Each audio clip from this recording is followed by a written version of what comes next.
Nós já vimos alguns temas, mais especificamente, depois da primeira, nós dividimos em 3 blocos, né? O primeiro foram os fundamentos bíblico-teológicos, de enxergar a fé como um elemento capacitador para esta mudança na sociedade, para nós agirmos fora, e depois começamos a tratar de alguns temas especificamente.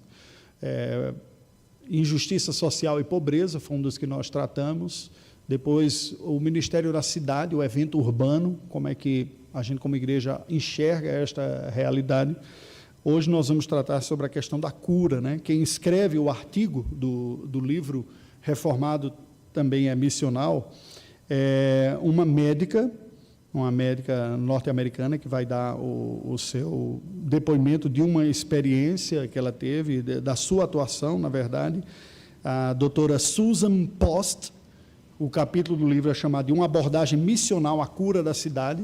Ela tem desenvolveu um trabalho, quando escreveu, um tempo, num centro chamado Esperança Health Center, em North Philadelphia, na periferia da grande e histórica cidade de Filadélfia, no estado da Pensilvânia, numa área de uma forte comunidade porto-riquenha, né? É um centro médico cristão de proposta de cuidado holístico com aqueles que lá estão. Então, baseado na sua experiência e nas suas reflexões, nós vamos discutir um pouco disso aqui também, tá bom?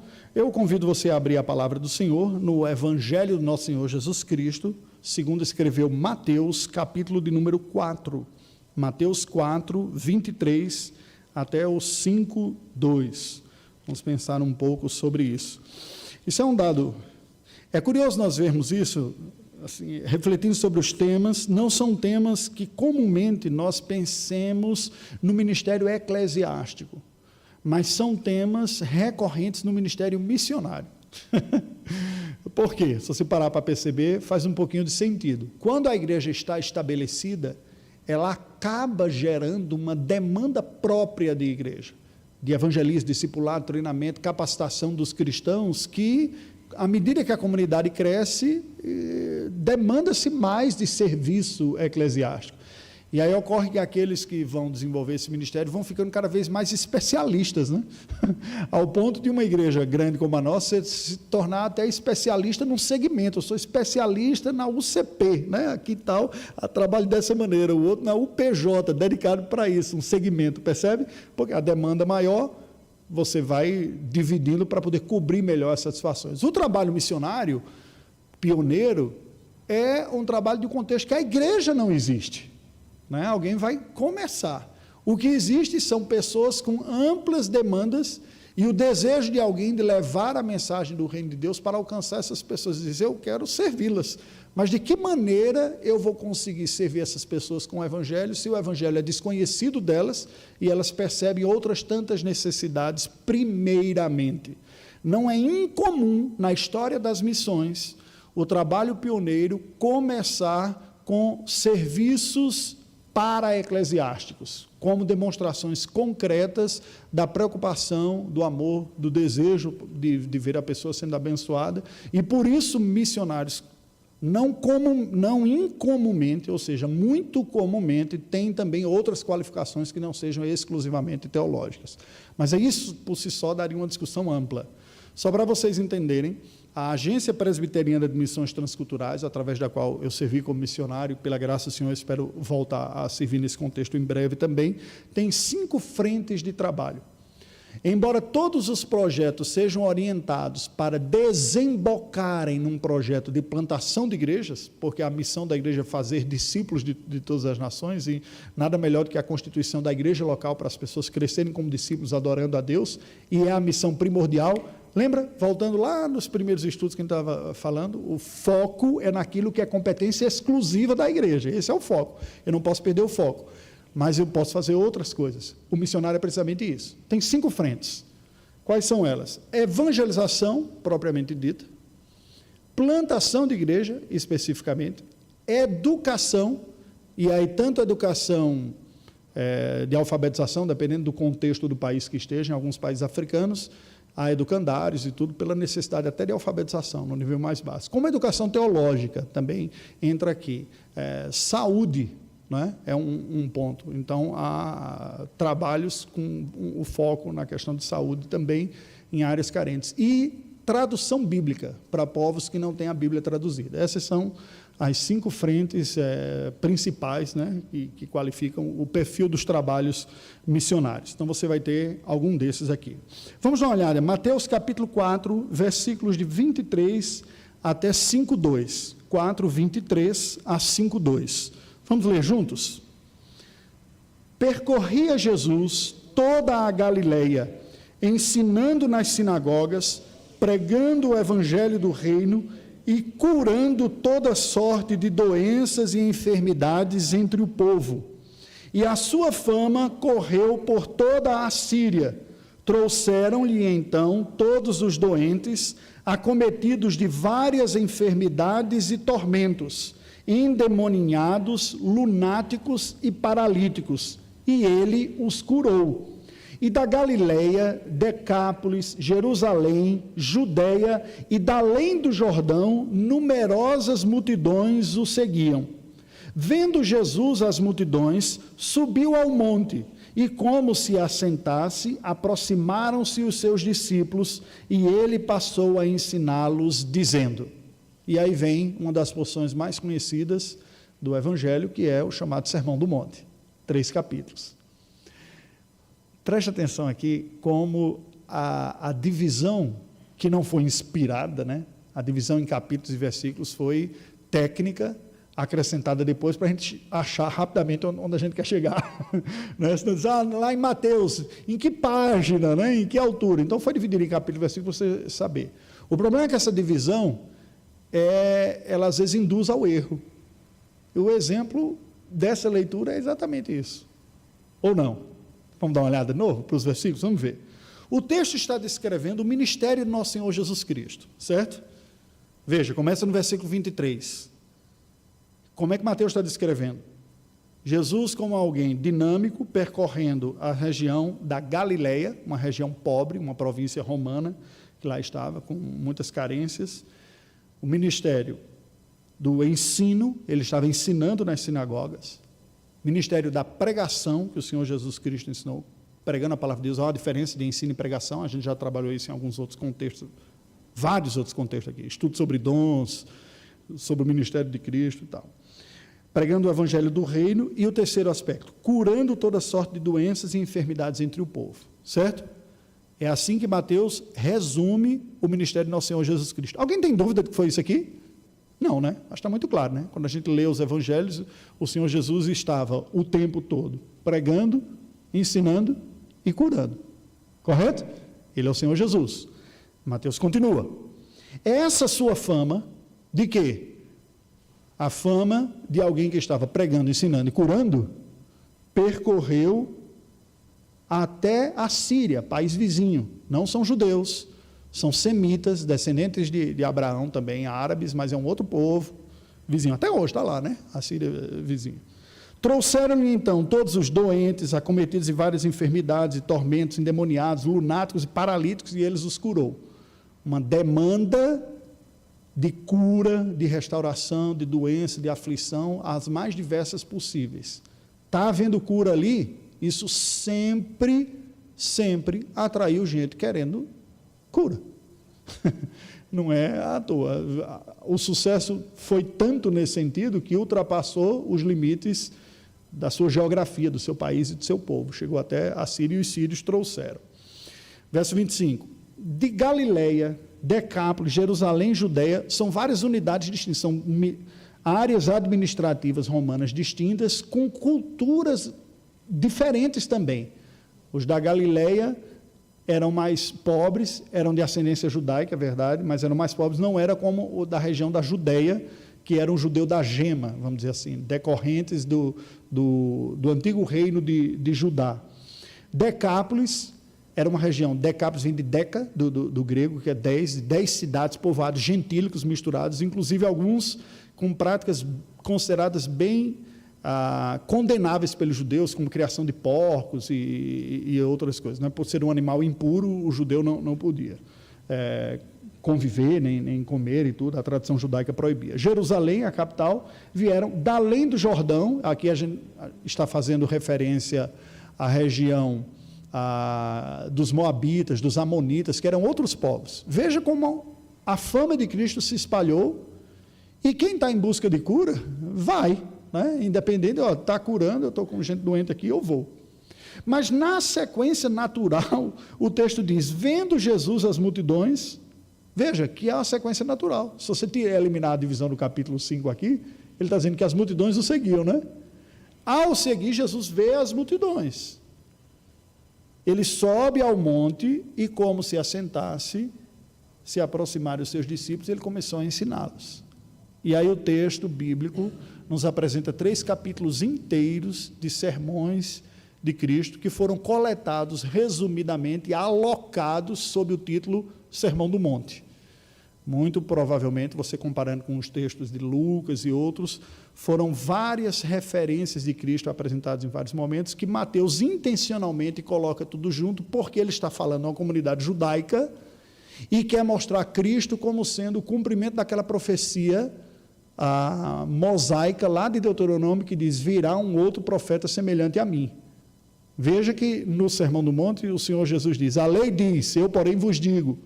Cristo é apresentado por Mateus intencionalmente aqui na figura de um rabino, ele é um mestre que está ensinando seus discípulos. Percebe as imagens aqui? Agora, o que é que eu gostaria de destacar? Que no ministério de Cristo existe esta integração. Ele é o Messias. O Messias é manifesto da parte de Deus como o Salvador, o Redentor. Aquele que veio produzir a restauração, a redenção, a bênção plena de Deus para o homem que foi afetado pelo pecado em tudo. O Shalom que nós estudamos 2 semanas atrás, o conceito bíblico de Shalom, paz, prosperidade, plenitude, bênção. O que era o Messias? O Messias era precisamente aquele que viria da parte de Deus para restaurar o Shalom que foi quebrado pelo pecado. Quebrado em vários aspectos, em todos os aspectos. A gente chama isso pela teologia clássica calvinista de depravação total. Tudo em nós foi afetado pelo pecado, não há nada inteiro. O pecado afetou a nossa mente, a nossa alma, os nossos sentimentos, os nossos desejos, a nossa compreensão, o nosso corpo, por isso que a gente adoece, né? O nosso humor. Não tem uma única área que esteja isenta. E o Messias, ele vem para eliminar os efeitos do pecado e trazer a restauração, a redenção. E você percebe isso na vida do nosso Senhor Jesus Cristo. Lucas capítulo 4, vamos olhar um outro texto agora. Lucas 4,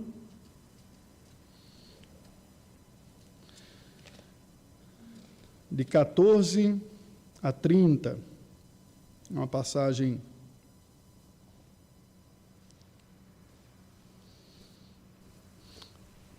de novo, veja muitas semelhanças aqui, ó. Então Jesus, no poder do Espírito, regressou para a Galileia, e a sua fama correu por toda a circunvizinhança, e ensinava nas sinagogas, sendo glorificado por todos. Olha o ministério de Cristo de novo aqui, não é? Ele vai, não só nos grandes centros urbanos, ele vai lá na região mais esquecida da Galileia. Indo para Nazaré, onde fora criado, entrou num sábado na sinagoga, segundo o seu costume, e levantou-se para ler. Então lhe deram um livro do profeta Isaías, e abrindo o livro, achou o lugar em que estava escrito: o Espírito do Senhor está sobre mim, pelo que me ungiu para evangelizar os pobres, enviou-me para proclamar libertação aos cativos e restauração da vista aos cegos, para pôr em liberdade os oprimidos e apregoar o ano aceitável do Senhor. Tendo fechado o livro, devolveu-o ao assistente e sentou-se. Todos na sinagoga tinham os olhos fitos nele. Então passou Jesus a dizer-lhes: hoje se cumpriu a escritura que acabais de ouvir. Todos lhe davam testemunho e se maravilhavam das palavras de graça que lhes saíam dos lábios e perguntavam: não é este o filho de José? Disse-lhe Jesus: sem dúvida citar-me-eis este provérbio: médico, cura-te a ti mesmo. Tudo o que ouvimos ter se dado em Cafarnaum, faze-o também aqui na tua terra.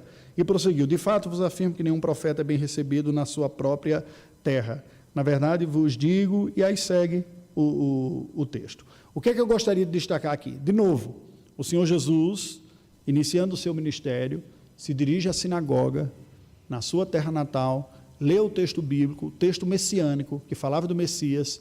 As ações do Messias estão resumidamente descritas aqui nos versículos 18 e 19, que são também integrais, holísticas, manifestando graça, saúde e cura para o homem em suas diversas necessidades que foram afetadas pelo pecado. Veja, o Espírito do Senhor está sobre mim. Vocês se lembram, Cristo não é sobrenome de Jesus. Cristo é a versão na língua grega do termo hebraico para Messias, que por sua vez significa ungido. Tá? A gente conhece esses termos porque eles foram transliterados das línguas hebraica e grega e convive tanto com eles que a gente não pensa no sentido deles. Mas Hamashia, em hebraico, Christos, em grego, significam, em português, ungido. Então, poderia ser Jesus ungido, ou Jesus o Messias. Mas não é ungido alguém que chegou lá, foi num culto e um pastor lá jogou um óleo na cabeça da pessoa e disse, você está ungido. É no sentido bíblico da coisa. Né? O sentido bíblico da coisa é o quê? O ungido era precisamente alguém comissionado por Deus para receber um poder sobrenatural do Espírito Santo para cumprir uma missão de Deus para a sociedade, para o seu povo. Uma missão de libertação, de salvação, de entrega de palavra, uma missão especial, uma missão salvadora. Alguns eram ungidos para serem libertadores civis, os juízes, por exemplo. Né? Alguns eram ungidos para serem proclamadores de uma palavra, os profetas. Alguns foram ungidos para ser governadores, para apacentar, viu, Flávio, você dizendo, eu sempre entendi esse texto como falando, né? Para apacentar o povo civilmente, por ordem na sociedade. Mas vocês conseguem perceber que na imagem bíblica, todas essas pessoas são capacitadas por Deus para expressarem, em alguns aspectos, o cuidado de Deus para com o seu povo. Concorda comigo? Um cuidado especial, trazendo bênção, orientação, instrução, restauração. O Messias, no artigo definido singular, o Messias aguardado, esperado, era alguém que seria essa manifestação no último grau, na máxima potência. Traria essa manifestação plena, seria revestido pelo Espírito Santo como ninguém foi, sem paralelos. Quem foi esse? Jesus. Jesus lê esse texto e diz, fecha, devolve.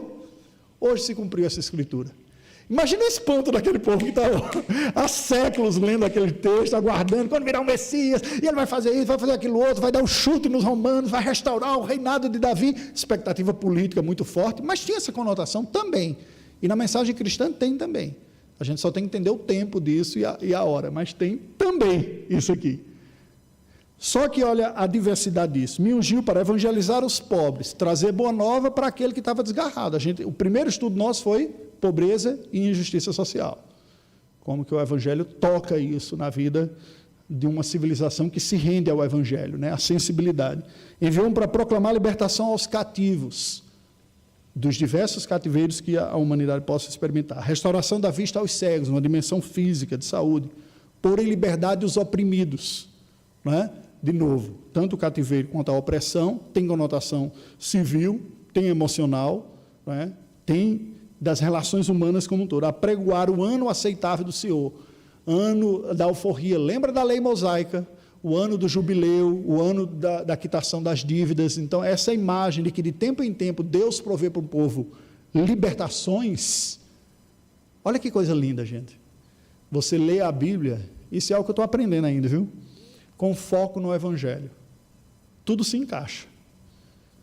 Quando o ano de jubileu era experimentado, o ano dos perdões da dívida, isso eram cenas do próximo capítulo, que viria com Jesus. Era Deus ensinando o povo didaticamente, de tempo em tempo, que Ele é aquele que perdoa as dívidas, que dá a chance para recomeço para as pessoas, de que o que estava atrapalhado no passado, ficou no passado, agora a vida recomeça. Tudo isso se cumpre em Cristo. Ele diz, aqui estou. Ele faz tudo isso como a expressão da realização na história desta grande restauração que ele veio fazer. Aí o pessoal lhe diz, quem é esse aí? Esse é o filho de José. Lembra, é o lugar onde ele cresceu, né? Filho de José, olha aí a mãe dele, os irmãos dele. Ele está dizendo que é o Messias, tudo aquilo que a gente estava esperando. Se é isso mesmo, faz algum desses sinais que estão dizendo que você fez por aí, para a gente poder acreditar em você. Então, aquele grupo todo recebeu com ceticismo o anúncio de Cristo como sendo o próprio Messias. Por vários motivos. O primeiro deles, que havia uma expectativa fortemente política sobre o Messias, mas também por uma incredulidade concreta que faz com que muitos quisessem ter sinais. Sigamos, agora para o capítulo 7. A coisa vai ficando pesada. O seu primo, que ele disse que foi o maior dos profetas da antiga aliança, foi preso, porque, como a maioria dos profetas, ele inventou de denunciar o pecado de quem estava pecando. Só que entre aqueles que ele denunciou, tinha gente com poder. Vai mexer com poder para você ver. A gente fica acompanhando aí, né? Os noticiários e vendo o que é que ocorre, essa briga de cachorro grande, né? Quando um pequenininho, politicamente falando, enfrenta, ele está fragilizado. Pois bem, aos olhos de Deus não, mas da sociedade sim. João Batista foi levado ao cárcere. E ele só vendo as notícias. E o próprio João Batista parece ter uma certa crise de fé. Né? Será que meu primo é o Messias mesmo? Versículos de 18 a 35. Todas estas coisas foram referidas a João pelos seus discípulos. O que Jesus fez de cura e tudo, só que era esse ministério de Cristo que a gente conhece. Ele estava pregando, curando, ensinando. Ele não expulsou romano, ele não fez uma revolução marxista judaica, né? Ou essa versão desse tipo aqui. Ele não pegou em armas, nem estimulou nada nesse sentido, né? E João, chamando 2 deles, dos seus discípulos, enviou-os ao Senhor para perguntar: és tu aquele que estava para vir, ou haveremos de esperar outro? É mesmo? Parece que ele... Né? As coisas parecem que continuam do mesmo jeito. Quando os homens chegaram junto dele, disseram: João Batista enviou-nos para te perguntar: és tu aquele que estava para vir, ou esperaremos outro? Naquela mesma hora, curou Jesus muitos de moléstias e de flagelos e de espíritos malignos, e deu vista a muitos cegos. Então Jesus lhes respondeu: ide e anunciai a João o que vistes e ouvistes. Os cegos veem, os coxos andam, os leprosos são purificados, os surdos ouvem, os mortos são ressuscitados, e aos pobres anuncia-se-lhes o Evangelho. E bem-aventurado é aquele que não achar em mim motivo de tropeço. Ainda faz uma exortaçãozinha assim: bem-aventurado é quem não tropeça em mim, viu? Eu sou mesmo aquele que você estava pensando que era e que sabia. Fica na bem-aventurança aí, não cai não. Tendo-se retirado os mensageiros, passou Jesus a dizer ao povo a respeito de João: que saístes a ver no deserto, um caniço agitado pelo vento, que saístes a ver. Aí a exortação de Cristo para os seus contemporâneos, não é? Bem, queridos, por que eu li esses textos bíblicos de início aqui? Eu quero convidá-los a fazer um exercício importante quando a gente ouve a palavra de Deus, que é o primeiro exercício para a interpretação devida de um texto bíblico, que é você mergulhar no mundo do texto bíblico, que não é o nosso. Nós fazemos uma distinção entre necessidades e a vida em compartimentos. Minha vida biológica e quem cuida da minha vida biológica. Né? Quando eu era pequenininho era mamãe, né? Depois é o nutricionista, e dependendo do que for, se eu tenho inflamação eu vou para o médico e tal. Né? Minhas necessidades pedagógicas, aí a escola cuida das minhas necessidades educacionais e tal. Né? Minhas necessidades espirituais, se você é um cristão bíblico, protestante, aí você acredita que a igreja cumpre isso em alguma medida, né? Essa instituição. Mas tem essas pessoas que são chamadas desigrejados aí, que dizem: não, essas necessidades eu procuro por conta própria, vou chegar por aí. Enfim, você vai se dividindo e vendo como é que eu vou suprir. Na palavra de Deus, a vida do ser humano como um todo é vivida diante de Deus. E Deus é Ele mesmo. Deus é o provedor e o restaurador de toda a vida humana.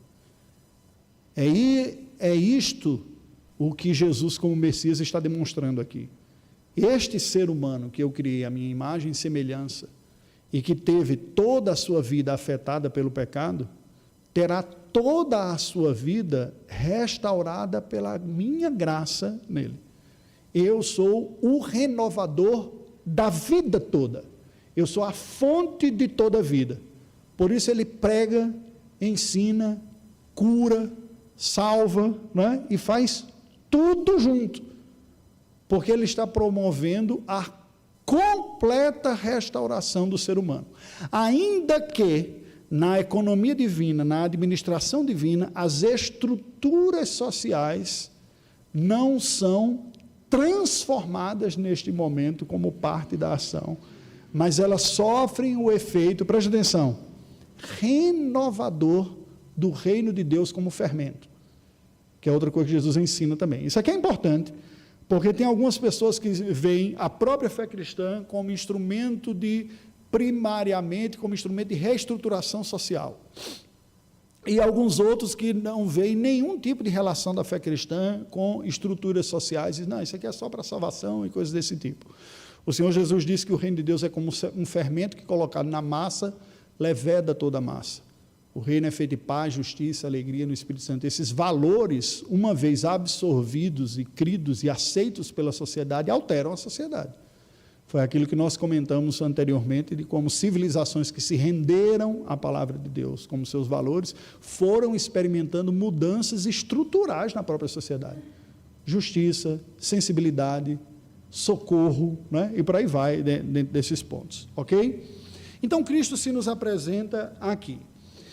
A autora deste capítulo é uma médica que foi trabalhar em um centro de saúde numa região periférica de uma grande cidade histórica importante dos Estados Unidos, e ela narra essa atuação. O curioso e o bom da gente ler é que é a descrição de um médico, né? Um profissional da saúde. Porque alguém pode dizer, bem, como profissional da saúde, o que isso tem a ver com a minha vida de cristão aqui? Vamos ser bem honestos, a maioria de nós recebe uma instrução tão rasa e superficial da nossa fé cristã, que me parece que o único raciocínio que a pessoa consegue fazer é, eu vou ser honesto e eu já estou dando um excelente testemunho. Se eu não ficar enrolando o paciente para ele ficar fazendo outras consultas aqui, passar a receita do remédio mais barato e não colocar aquele do laboratório que vai me dar lucro, aquilo outro, eu já acho que eu estou demais. E veja, é só o médico? Não, é tudo quanto é área. Ou é impressão minha? Não é? Eu tenho a sensação, convivendo no meio da igreja, conversando com pessoas, que muitos acham que para viver como cristão basta eu ser honesto. E aí o que a autora está colocando aqui, você perde muito de vista o todo da parte de Deus. O centro que ela trabalhou, ela propõe uma maneira diferente, que é a ideia de um cuidado integral das pessoas que lá estão. Ela diz, foi um lugar que eu vi médicos consultando pacientes, ouvindo suas histórias, não apenas receitando, mas orando com eles, aconselhando por situações, porque diz, olha, algumas das questões de saúde que você tem, vêm em decorrência de problemas emocionais que você tem, das relações disfuncionais da sua família, você tem que perdoar, porque senão essa gastrite nunca vai ser curada, você vai ficar tomando. Agora, você só consegue dizer isso se você olha para o ser humano integrado. Se você separa o departamento, ó, você tem uma gastrite aqui, toma isso aqui, toma de novo e por aí vai. Percebe? No máximo vai dizer, olha, busca alguma meditação, alguma coisa para você se sentir melhor. Ele diz, essa proposta é uma proposta de integrar. E não tinha como, gente. Quando eu li isso aqui, eu lembrei, no início do meu ministério, recém-casado com Veridiana, a gente saiu, foi lá para Guarapari, vocês moraram lá em Guarapari também. E aí a Veridiana começou a desenvolver uma inflamação na garganta que não curava de jeito nenhum. Aí a gente foi no médico, o médico era de origem presbiteriana, não frequentava mais, até hoje eu me lembro perfeitamente. Aí ele consultou, ouviu e disse, olha, olhando para você, eu tenho o diagnóstico que você tem uma questão de uma inflamação aqui, não deveria estar desse tanto, não há razões para estar dessa maneira. Eu vejo que isso tem mais a ver com o estado de ansiedade seu, deixou a cidade, a sua família para trás, veio para outro lugar, com tudo aqui. Então, a bula que ele passou, a bula não, como é que chama? A receita, tinha o primeiro item, ele colocou o primeiro item assim, Mateus 6, de 22 e tanto. Não andeis ansiosos. Ele citou o texto bíblico literalmente. Segundo item, caminhada na areia preta, na praia da areia preta lá por dia para liberar a tensão e não ficar aguardando. Terceiro, aí tem um anti-inflamatório. Isso aqui é o mais fraquinho, viu? Se você fizer esses outros aqui primeiro, isso vai ser melhor. Gente, impressionante. E eu digo assim, com um depoimento pessoal também, por dois aspectos. Primeiro, pelo lado dele, né, de olhar a pessoa como um todo, como um médico, um profissional que vê questões de saúde e diz, aqui eu não tenho só uma massa biológica diante de mim, a gente tem um ser que se comunica entre si, e o cuidado deve ser integral, assim também. E depois no acerto, né? Porque a gente não fazia ideia daquela altura de lutas que desenvolveríamos depois e que tinha a ver com isso. Que ele, como médico, acertou há 20 anos atrás, coisa que a gente teve que penar para descobrir muito depois por outras vias. Se a gente absorve uma visão cristã de que nós somos chamados para expressar uma coisa chamada renovação, de um Deus que cura, muda a maneira de olhar aquele que é o paciente, ou aquela pessoa que está diante de nós. O messianato e o apostolado têm algumas coisas em comum. Nós já lemos aqui sobre Jesus se apresentando como Messias, e diz ele, como Messias é aquele que cura, que salva, que perdoa, que instrui, ou seja, que promove a restauração completa do ser humano que foi afetado pelo pecado em todas as áreas, correto? O colégio apostólico é um reflexo do Messias, porque os apóstolos são o quê? São as bases institucionais da igreja cristã que está nascendo, por isso que eles são diferentes, eles não são a liderança ordinária da igreja cristã, eles estão como devidamente capacitados e credenciados para Deus, para dizer, uma nova fase na história está ocorrendo, que é a fase do cristianismo. Paulo explica isso quando escreve 2 aos Coríntios, vamos dar uma olhada aí, 2 aos Coríntios, abra a sua Bíblia, capítulo número 12, olha o curioso disso, é que este apóstolo, que diz no versículo 12, 2 aos Coríntios 12, pois as credenciais do apostolado foram apresentadas no meio de vós com toda persistência, por sinais, prodígios e poderes miraculosos. Por que os apóstolos foram acima da média capacitados pelo Espírito Santo com estes poderes? Porque eles eram expressão de que o Messias chegou e estava trazendo o reino de Deus para todos os povos agora, não era só para os judeus. Cristo vindo como Messias e tendo exercido seu ministério, morrido e ressuscitado, ele o fez ainda no âmbito do judaísmo, vocês concordam? Ele mesmo diz, eu vim buscar a ovelha desgarrada da casa de Israel. Lembra da conversa com a mulher sírio-fenícia, que ele diz, mas o cachorrinho come, aí ele diz, é verdade, tal, mas ainda não é hora, porque a hora dos gentios era depois que ele ressuscitasse. Para que ficasse evidenciado que Deus está trazendo esta renovação que o Messias executou durante o seu ministério terreno ali, para todos os povos, ele capacita os apóstolos para expressarem isso. Então, por onde os apóstolos vão, eles pregam, eles ensinam e eles curam. O que é isso? É o reflexo do ministério do nosso Senhor Jesus Cristo. Como está dizendo, isso não é mais um privilégio de judeu, de Jerusalém, da Judéia e da Galileia. A renovação que Deus tem para a humanidade está aberta. Vamos ouvir o que esses homens têm a dizer. E vamos ler o que eles escreveram. Aí a igreja cristã se estabeleceu. Nós não temos mais apóstolos depois, porque eles foram aqueles testemunhas, mas a igreja é o povo chamado por Deus para ser agente dessa renovação. De que forma? Da forma que ordinariamente ficou para a igreja fazer. Então a igreja continua pregando, ensinando e curando conforme os poderes que tem. Nenhum depois dos apóstolos tem mais o poder de escrever livro da Bíblia, ou tem? Ser inspirado pelo Espírito Santo? Não, mas tem poder para estudar e pregar com fidelidade, então manda bala. Ninguém mais tem o poder de fazer aqueles milagres daquele jeito, tem? Daquela forma? Não, era credencial apostólica, mas como cristãos, nós temos poder e competência de agir como instrumento das mãos de Deus, nos poderes que nos foram dados. as competências profissionais, espirituais, inclusive orando. Não apenas medicando, né? Estou falando desse caso, mas até orando. Nesse caso, olha, realmente, do ponto de vista natural, não há muito mais o que fazer. Mas do mesmo jeito que a gente está acompanhando você, vamos colocar diante de Deus. O Senhor Deus que pode usar a medicina também pode transcender dela e fazê-lo tranquilamente. Esses aspectos da atuação cristã ou da missão cristã que devem marcar o nosso serviço, e aqui a gente está destacando a saúde, né? A autora está destacando porque é a sua área de atuação. Eu gostaria de convidar você a pensar na atuação que até ultrapassa os limites da atuação médica. Pode ser um cuidado social de alguém que é agente social, né? Que trabalha outros campos do cuidado humano também, cuidador de idosos, enfermagem, tanto na área de saúde quanto de educação, de tutoria, de educação, seja o que for. Porque Deus é apresentado na Escritura Sagrada como sendo o Deus da restauração, o Deus que cuida dos desamparados. Vamos dar uma olhada aí, Salmo 68, versículos 5 e 6.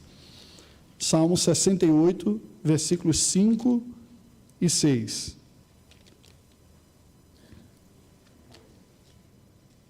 Olha como nos diz: Pai dos órfãos e juiz das viúvas é Deus na sua santa morada.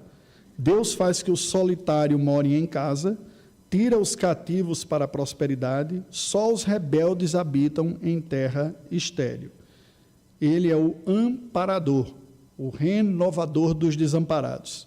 Ele é o Deus da compaixão, o que significa dizer que o cristão, quando ele vai servir, e quando eu estou falando servir, eu tinha escrito aqui ministério cristão, mas a nossa cabeça está tão condicionada a pensar em termos eclesiásticos, ministério parece só a igreja exerce ministério, né? Ou então a gente dá um pulo, um salto quântico e vai para a esplanada dos ministérios, né? Ministério da Fazenda, da Economia, o ministério é servir, né? Se eu olho o meu trabalho como um serviço ao próximo, gente, presta atenção que isso pode parecer simples, mas isso foi revolucionário. As nações que assimilaram esses conceitos bíblicos tiveram uma revolução na sua sociedade. Porque o trabalho não passou mais a ser visto como sendo um mal necessário, uma maneira de pagar minhas contas. Entende? O trabalho passou a ser visto como uma vocação através da qual Deus manifesta graça para o outro. Quando eu estou trabalhando, eu tenho em vista o bem daquele que vai consumir o meu trabalho, para a glória de Deus. Isso muda ou muda? Muda ou não a maneira de trabalhar? Com certeza. Muda não só de quando toca a sirene para terminar o dia de trabalho, se o cara ia dar uma picaretada e do jeito que estava a picareta aqui, ele larga, eu só vou tomar no outro dia, né? Não dou mais nenhuma, porque já deu o meu horário, e já que não está pagando hora extra, não vou fazer nem mais uma marretada aqui, não é? Como muda a própria maneira de encarar o serviço em si. Eu não faço para pagar as minhas contas apenas, pagar as contas é um efeito colateral. Eu faço para a glória de Deus e o bem do próximo. Isso muda, né? A maneira de ver, percebe? Então não foi à toa que quem abraçou isso teve essa visão transformada. Quando o Senhor Jesus olhava a multidão, esse texto sempre me chama a atenção e me impacta, porque eu gostaria de poder dizer que eu consigo enxergar dessa maneira, mas ainda não é como a Bíblia diz. Diz a Bíblia que o Senhor Jesus viu a multidão e viu que eram como ovelhas desgarradas, aflitas. Vamos ver? Mateus capítulo 9, dá uma olhada aí. A partir do versículo 32, Mateus 9. O texto a partir do versículo 32 fala que ele foi trazido endemoniado, ele expeliu o demônio daquele, e o mudo falou, e as multidões se admiravam, jamais a gente viu uma coisa dessa, os fariseus murmuravam, dizendo, é pelo maioral dos demônios que ele expulsa os demônios, ou seja, os religiosos estavam todos trancados e presos no seu sistema religioso, e com inveja da plenitude de graça que tinha no Messias, não é? A Bíblia diz que Jesus percorria a cidade, de novo, um texto muito parecido com o que nós lemos anteriormente. Agora, olha o 36. Vendo ele as multidões, compadeceu-se delas, porque estavam aflitas e exaustas, como ovelhas que não têm pastor. E aí o texto segue, eles rogai, pois, ao Senhor da seara que mande trabalhadores para a sua seara, e logo em seguida chamou os 12 dos seus discípulos, porque antes de serem apóstolos eles eram discípulos, e os constitui como apóstolos e os envia para curar e tal.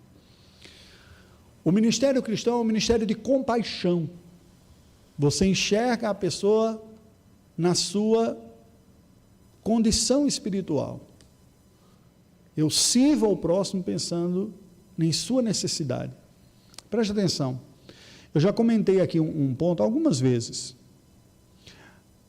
Não há nenhum problema, não há erro nenhum em você convidar as pessoas para ouvir o pastor pregar, trazer um estudo bíblico, coisa desse tipo. Não, você acha assim, ele explica tão claramente para mim, é tão bom para a minha vida, eu vou chamar as outras pessoas, vai ser bom na vida dele também. Ótimo. Mas o ministério cristão não pode estar restrito ao religioso. O acesso que Deus dá aos fiéis é muito maior em termos de número e alcance do que dá ao religioso, que vive do universo religioso. Cada um de vocês tem uma rede de contato que, se nós formos somar todos aqui, é muito maior do que a nós, como clérigos, temos. Consegue perceber? Se cada um cristão olha e diz, espera aí, essas são as pessoas que Deus colocou na minha vida, para eu, como cristão, ministrar, servir a elas. Eu olho o meu trabalho como uma necessidade de trabalho, mas eu olho também as relações todas que Deus me deu como potenciais caminhos de ministrar a necessidade completa das pessoas, não só daquilo que profissionalmente eu fui qualificado. Deu para perceber? Qual é a sabedoria aqui? A sabedoria é você não ultrapassar os limites da cerca, né? Para você não usar o horário de trabalho para, em vez de ficar fazendo trabalho, fazer outra coisa, porque aí você está roubando do patrão. Mas, pelo amor de Deus, não fazer das relações da sua vida relações superficiais. Não, isso aqui é só profissional, não tem nada. Deus lhe colocou no meio de um monte de gente que está perdida, aflita, sem saber quem é, onde encontrar Deus. E o que você faz? Entende? Então, o que nós trazemos aqui é pensar o seguinte: quando nós olhamos para Cristo, Cristo tinha esse olhar. Cristo enxergava as pessoas com a totalidade da condição delas. E por isso ele conseguia enxergar ovelhas desgarradas e almas aflitas.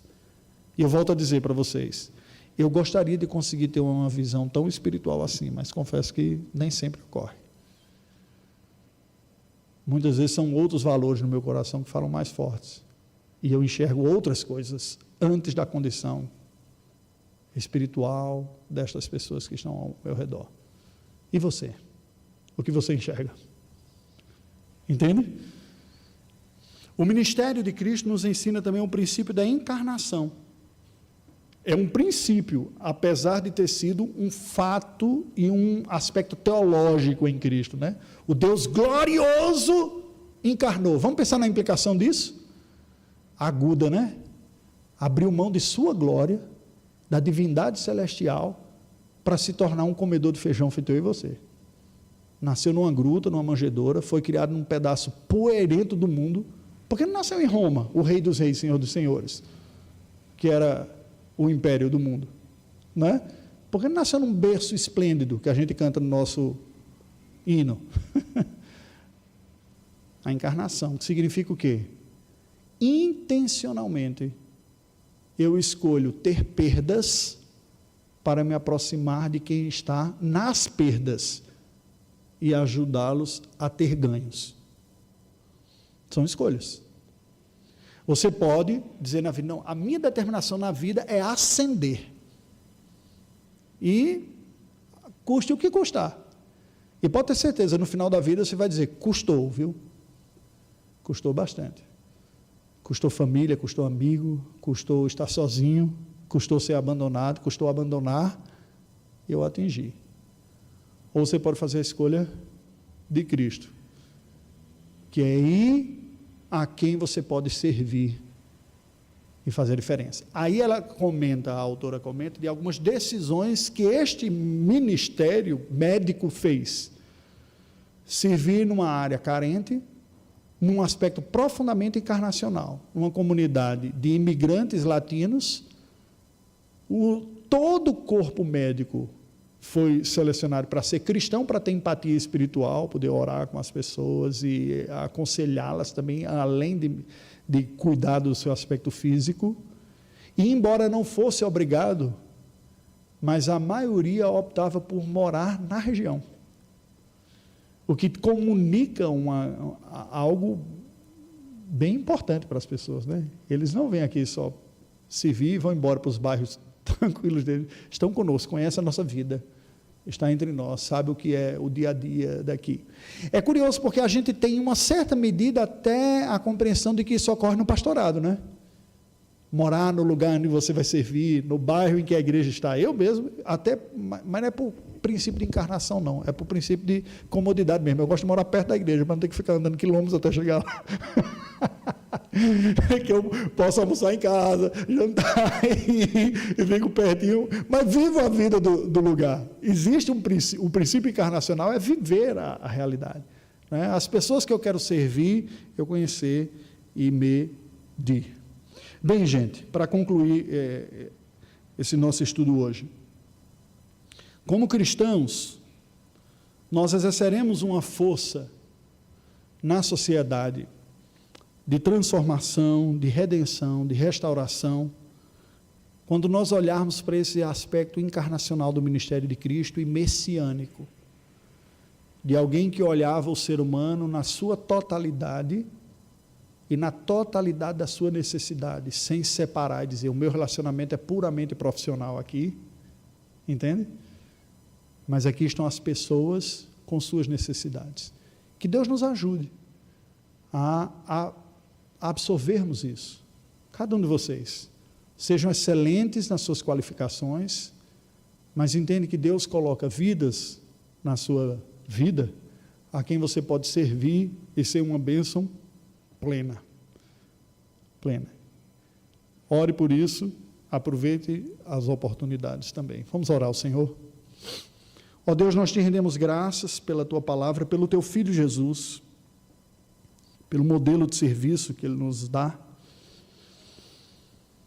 Senhor, os desafios são tantos, assim como as tentações na nossa vida. Não é difícil para nós pensarmos nas decisões e escolhas da vida em termos dos nossos confortos, benefícios e lucros devidos dos nossos esforços. E nada disso é errado na natureza.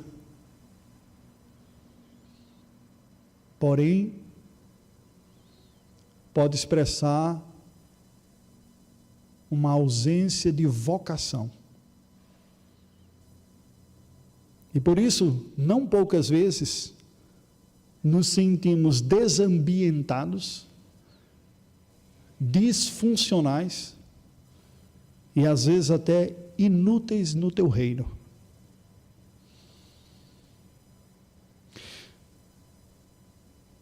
O teu Filho Jesus disse que os trabalhadores são poucos e a seara é grande. Certamente, isso implica mais pessoas com dedicação integral no serviço da proclamação da tua palavra. Mas certamente também, isso implica cristãos mais engajados na vocação cristã holística, integral na sua vida. Pedimos que, ao mesmo tempo, tu despertes vocações religiosas, mas, acima de tudo, vocações cristãs nas suas próprias competências outras. De tal maneira que o teu povo sirva e sirva bem, te glorifique com um bom serviço, testemunhe, mostre empatia, sensibilidade, proximidade dos que estão próximos. E assim comuniquem